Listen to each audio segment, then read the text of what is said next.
thing for the next speaker, one of the founders of Sweden's poster boy case for building value, Klarna. And the only thing I found was this little movie, and it's in Swedish, but I've tried to use a very good Chinese translation agency, so we'll have some sort of translation coming up on the side for the US. Namnet kreditor, ja, det andas klass. Man förväntar sig stil. Man förväntar sig en snabb, välpolerad hiss och en entrédörr med häftig logga. Man tänker sig en inbjudande receptionsdisk. Det finns dock en förklaring till att Kreditors kontor för tillfället är lika mysigt som ett östtyskt partihögkvarter. Man har precis växt från 3 till 10 anställda och flyttat in i nya lokaler på Sveavägen. Framtiden ligger för deras fötter.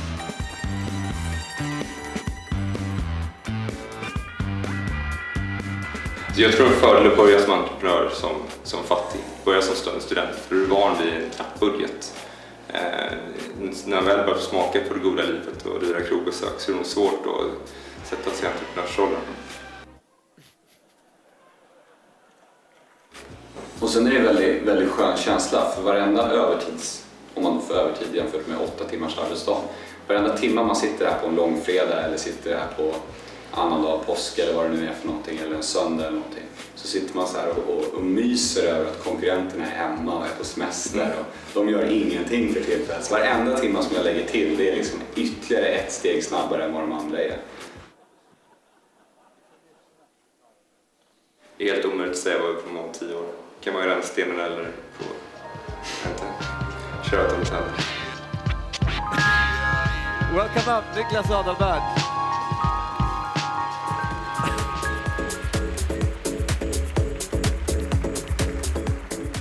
Please have a seat. And you look exactly as you did back in the beginning of the company. It's been a fast ride in a very, very short period of time. Right. And you were actually flipping burgers at Burger King, right?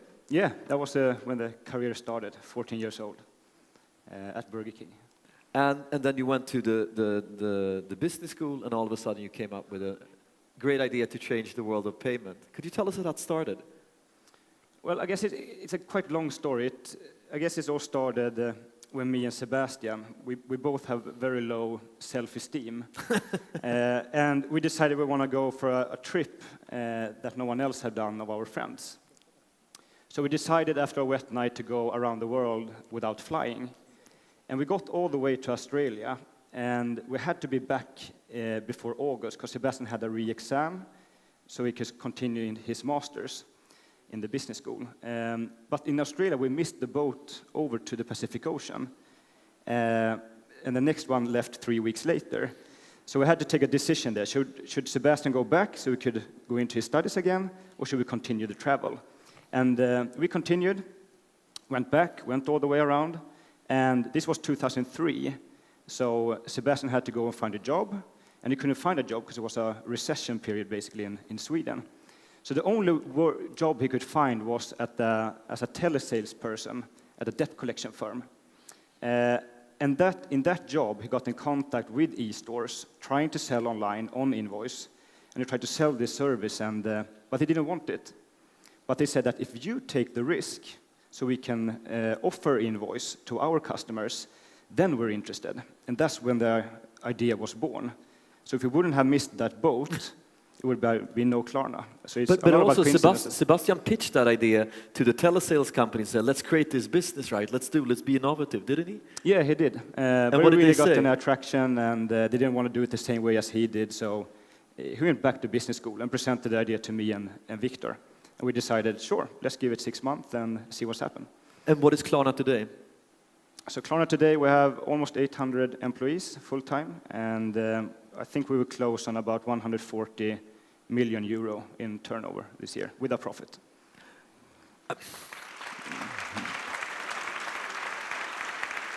And what do you think are some of the success factors? I mean, Burger King is a great company, but where did you pick up the skills to build such a company? So I think, the number one is probably loads of luck. It was at the right time. It was 2004 or 2005, so the e-commerce side started to generate transactions. I think that's one thing. Another thing is that, being 23 years old, with, once again, Burger King and cleaning airplanes as a job experience, you realize quite quickly that you can't do this without better people inside the company.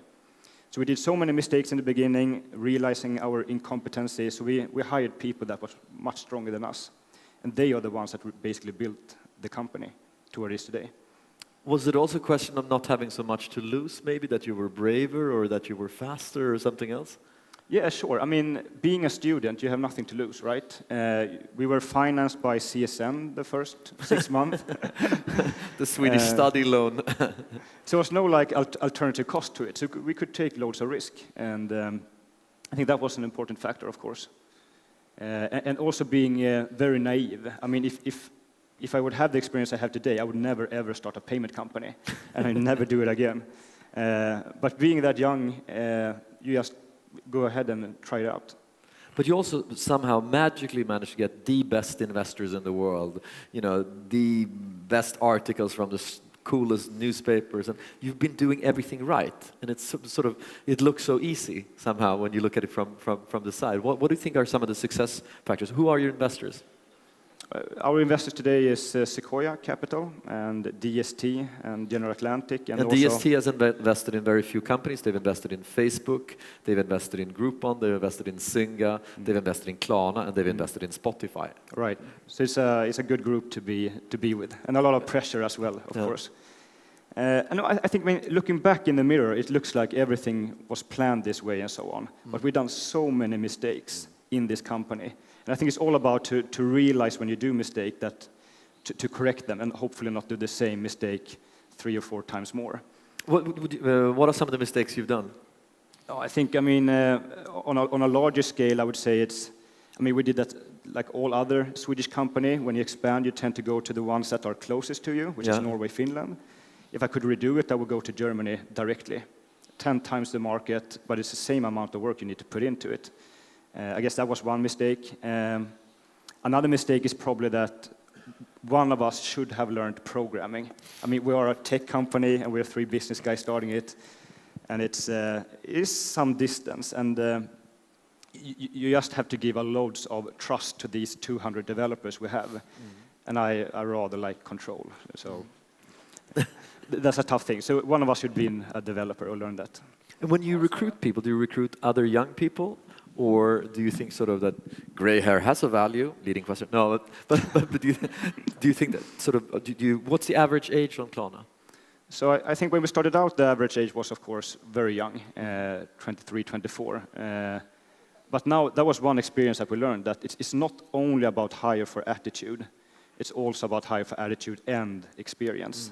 And so we do now. So we hire much more gray-haired people. Good, if I ever need a job, I know, you know. Very sorry. And looking at sort of the coming as a Swede, conquering the world, what is the reputation of Sweden? Is it easy to come out? Do you sort of get the right meetings and get everything? Or is it only us that cares about Sweden, thinking this is a tech hub? Or what's your experience internationally? No, I think it's good, and I think it's getting better and better. I mean, with the international success of companies like Skype and Spotify and Blocket and all this, we get a good reputation, I think, in the tech community. I think that's one thing, but the other thing, being in payments, it's all about creating a local feeling. So in Germany, we try to do everything to pretend being a German company. That's a way to create trust. No, it's interesting. Klarna, where does the name come from? Nowhere, I guess. We realized 2007 that we needed to change name because Kreditor didn't work internationally. And it took us 2 years of fights and competitions of different names and so on to agree on a name that no one really hated. And that was Klarna, so no one put in their veto into that. And so it doesn't mean anything, it's a positive word. We can do whatever we want, which I think is a good thing when you're an entrepreneur. You don't really, you can't stick to a plan longer than 6 months. So if we want to do something else in another direction, we can do that with Klarna, because it doesn't mean anything. So you have 6-month plans? We're trying now to reach from 6 to 9 months, which is a hell. But it's not 5-year plans and sort of... No, unfortunately not. I mean, we should have that, but we're not, I guess, not Or maybe professional you enough. shouldn't. Maybe I think that's Amazon. I think Amazon have 6 months plans, and then they have 10-year plans. They don't bother with the in between, so to speak. Right. But how do you see payment development? If you take a look at your industry, that's one of the most bustling sector right now, with startups coming in left and right, where the banks are making moves, where the telcos are making moves, and so forth. How do you see that evolve? I think the way we see payments is that it's not that much innovation happening, because they're all based on the same Visa, MasterCard infrastructure. And looking at like the payment stack, it's like 10 different players that's going to have a small part in this payment. And in order to change anything here, it's very, very hard. What we've done and what we believe in is that if you own the entire payment stack, that's where you can create innovation. So we believe that it should be much, much easier. It should be on the web like a like button, but instead a buy button. And that's the direction we are moving. Because that's when you really get the same conversion as you do in the physical store, for example. Yeah, but what are the conversion rate differences if you only have electronic payments and now you offer Klarna with invoice? How does that change the So on average, we create an increase of 25% in increased of conversion total rate. sales of the e-commerce company? Yeah, so it's quite easy pitch in that sense. Yeah, and that's Hi, because from Klarna, do you want 25% higher revenues? Yes, okay. Right, right. So it's very easy. And I think that all the time when you do sales, you should always try to package it, what it really does for the customer, and it's most of the time, increased sales is like the number one pitch. If you would look at some of the sort of growth enablers, you need to have technology, you need to build the right team, you need to sort of market, maybe you need to go into new markets. What are the sort of the most challenging sides, or how do you look upon if you lose sleep? In which area do you lose sleep?